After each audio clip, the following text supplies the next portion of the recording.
क्या Donald Trump America को महान बनाने के लिए हर हद पार करने को तैयार है, या फिर दुनिया आज उस दौर में पहुंच चुकी है जहां सबसे ताकतवर देश की कमान एक ऐसे व्यक्ति के हाथ में है जिसके फैसले तर्क से नहीं, अहंकार से निकल रहे हैं।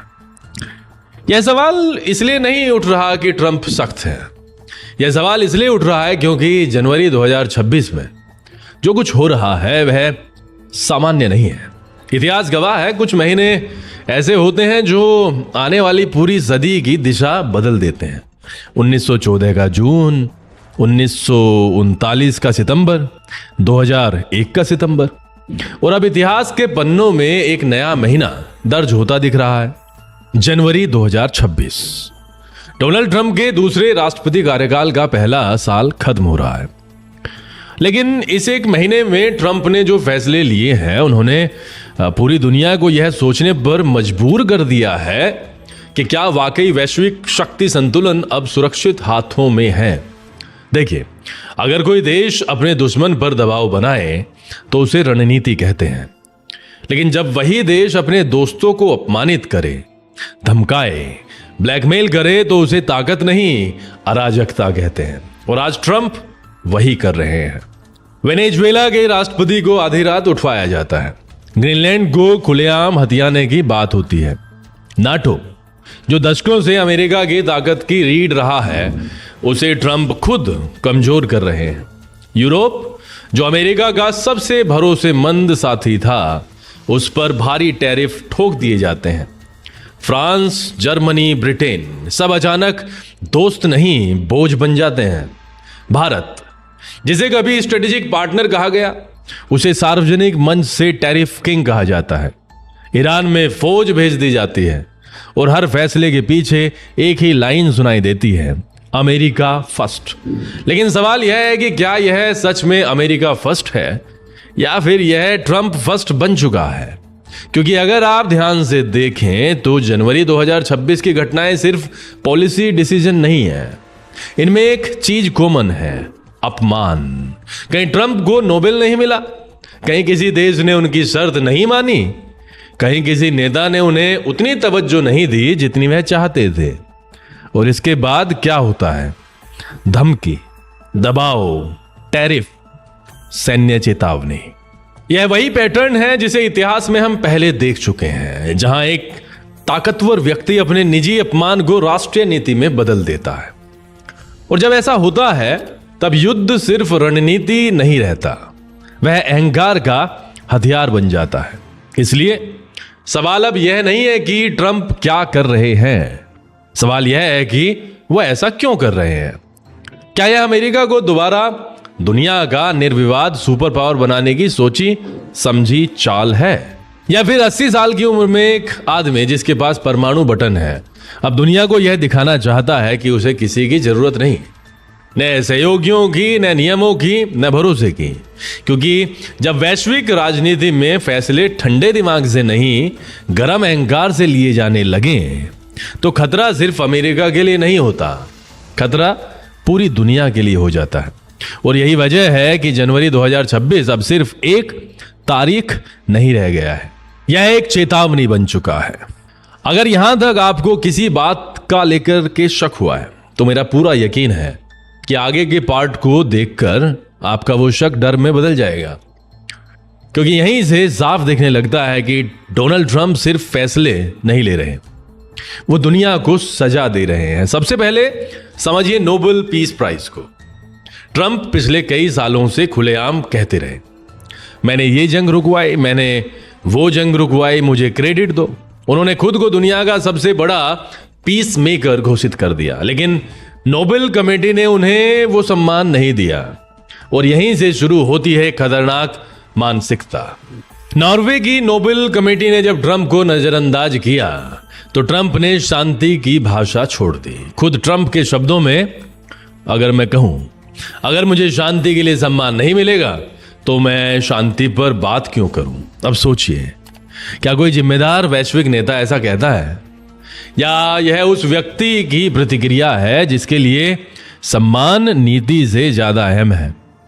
अब आइए ग्रीनलैंड पर। 2019 में जब डेनमार्क ने ट्रंप की ग्रीनलैंड खरीदने की पेशकश ठुकराई थी तो दुनिया ने इसे मजाक समझा, लेकिन 2026 में वही मजाक एक जिद बन चुका है। ट्रंप अब कह रहे हैं डेनमार्क ग्रीनलैंड की रक्षा नहीं कर सकता, हम करेंगे। मतलब साफ है, ना अंतर्राष्ट्रीय नियम ना संप्रभुता, बस ताकत का तर्क। ग्रीनलैंड अब जमीन का टुकड़ा नहीं रहा, वो ट्रंप के लिए अहंकार का प्रतीक बन गया है। दुर्लभ खनिज, नए समुद्री रास्ते, मिसाइल डिफेंस, सब तर्क बाद में आते हैं। पहले आता है मैं जो चाहता हूं वही होगा। और अब आइए उस घटना पर जिसने पूरी दुनिया को चौंका दिया। फ्रांस के राष्ट्रपति इमैनुअल मैक्रो का निजी मैसेज लीक। यह कोई कूटनीतिक विवाद नहीं था, यह भरोसे की हत्या थी। एक राष्ट्रपति दूसरे राष्ट्रपति के निजी कॉन्फिडेंशियल संदेशों के स्क्रीनशॉट अपने सोशल मीडिया पर डाल देता है और फिर मजाक उड़ाते हुए धमकी देता है, अगर फ्रांस मेरी शर्तें नहीं मानेगा तो उसकी वाइन और शैंपेन पर 200% टैरिफ लगेगा। यह कूटनीति नहीं है, यह ब्लैकमेलिंग है। इस एक हरकत ने दुनिया के नेताओं को यह सोचने पर मजबूर कर दिया है, क्या अब ट्रंप से बात करना सुरक्षित है? क्या कोई निजी बातचीत कल पब्लिक तमाशा बन जाएगी? क्या भरोसा अब रिस्क बन चुका है? और यही सबसे खतरनाक बात है, क्योंकि वैश्विक शांति भरोसे पर टिकी होती है और ट्रंप उसी भरोसे को चकनाचूर कर रहे हैं। यहां पैटर्न और साफ हो जाता है। नोबेल नहीं मिला, नाराजगी। ग्रीनलैंड नहीं मिला तो जिद। मैक्रो ने शर्त नहीं मानी, अपमान। और हर अपमान के बाद टैरिफ, धमकी, सैन्य भाषा। अब सवाल यह नहीं है कि ट्रंप ऐसा कर सकते हैं या नहीं, सवाल यह है कि क्या उन्हें ऐसा करना चाहिए, क्योंकि जब दुनिया की सबसे बड़ी ताकत निजी अपमान से गाइड होने लगे तो वह सुपर पावर नहीं रहती, वह अस्थिर शक्ति बन जाती है। और इतिहास गवाह है, अस्थिर शक्तियां दुनिया को सबसे ज्यादा नुकसान पहुंचाती हैं। अगर पहले आपको कुछ शक था, उसके बाद में आपने उसकी सनक देखी, तो अब आगे के कुछ लाइंस में आप उसकी सीधी चेतावनी देख सकते हैं, क्योंकि यहीं से ट्रंप की भाषा बदलती है। नीति से हटकर भूगोल की तरफ। सबसे पहले कनाडा, दुनिया का सबसे शांत, सबसे भरोसेमंद अमेरिकी पड़ोसी। लेकिन 2026 में ट्रंप के लिए कनाडा अब दोस्त नहीं, कमजोर कड़ी है। ट्रंप सार्वजनिक तौर पर कहते हैं कनाडा हमारी सुरक्षा पर निर्भर है, तो उसे हमारी शर्तें माननी ही होंगी। यह बयान सिर्फ व्यापार का नहीं है, यह संदेश है जो निर्भर है वो आजाद नहीं। अब आइए वेनेजुएला पर। यहां ट्रंप सिर्फ बयान नहीं देते, यहां वो सीधे ताकत दिखाते हैं। वेनेजुएला के राष्ट्रपति को आधी रात फोन, तेल, सेना, सत्ता, सब एक ही लाइन में रखकर बात। मतलब साफ है, या तो झुको या भुगतो। यह कूटनीति नहीं है, यह डॉन की भाषा है। और अब आते हैं उस शब्द पर जो अब व्हाइट हाउस के गलियारों में धीरे धीरे घूमने लगा है, ग्रेटर अमेरिका। यह शब्द ऑफिशियल डॉक्यूमेंट में नहीं है, लेकिन ट्रंप की सोच में साफ दिखाई देता है।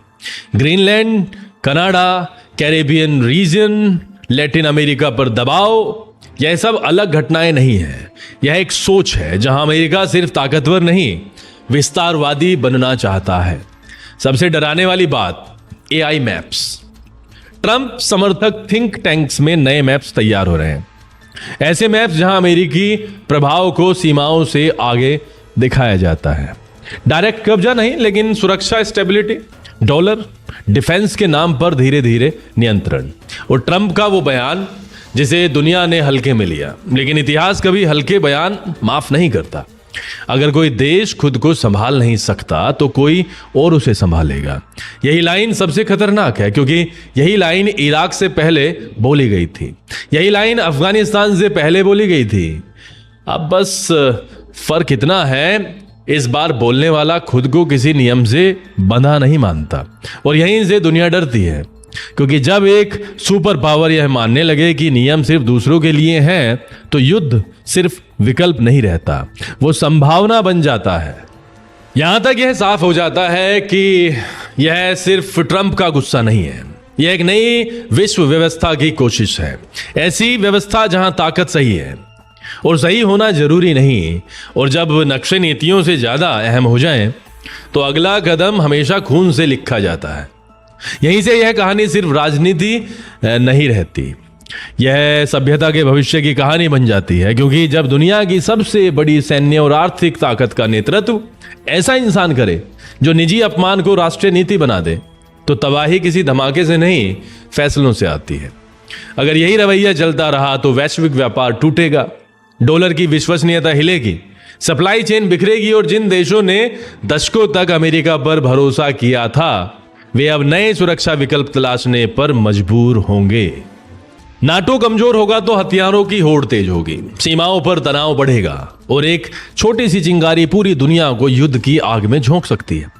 सबसे खतरनाक बात यह है कि इस बार युद्ध विचारधारा से नहीं, सनक से जन्म ले सकता है। और इतिहास बताता है कि ऐसे युद्ध सबसे ज्यादा निर्दोषों को निकलते हैं।